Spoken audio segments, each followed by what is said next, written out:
যিখিনি শুনি আছো এতিয়া সুস্থিৰ বুলি গম পাইছো আপুনি খবৰ ল'লে এতিয়া কেনেকুৱা অৱস্থা আছিলে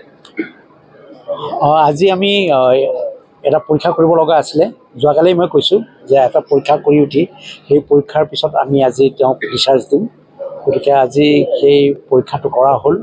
হোৱাৰ পিছত আৰু 2 ঘণ্টামানৰ ভিতৰত আমি ৰিপৰ্টটো পাই যাম আৰু সেই ৰিপৰ্টটো পোৱাৰ পিছতে আমি তেওঁক ডিচাৰ্জ দিম মুঠতে আজি তেওঁক ডিচাৰ্জ দিয়া হ'ব আজি কিমান সময়মানলৈ হ'ব আবেলি মানত দিম বুলি ভাবিছোঁ এতিয়ালৈকে তেওঁ সুস্থ হৈছে বহুতখিনি ভাল হৈছে আগতকৈ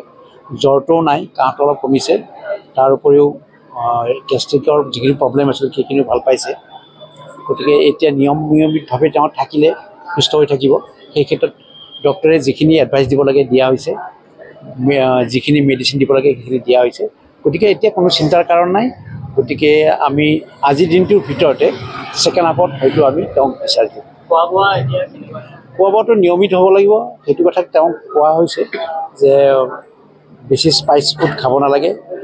যিটো গেষ্ট্ৰিকৰ প্ৰব্লেম আছিলে গতিকে যিমান পাৰি বইল বস্তু খাব লাগে বুলি আমি তেওঁক দিয়া পৰামৰ্শ দিয়া হৈছে এতিয়া ঠিকে আছে আজি যিটো টেষ্ট আছিলে এণ্ডস্কপি যিটো কৰা হ'ল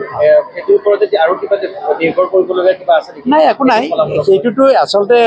তেওঁৰ এডমিশ্যন হোৱাৰ কাৰণটো সেইটো কাৰণে আছিলে তেওঁ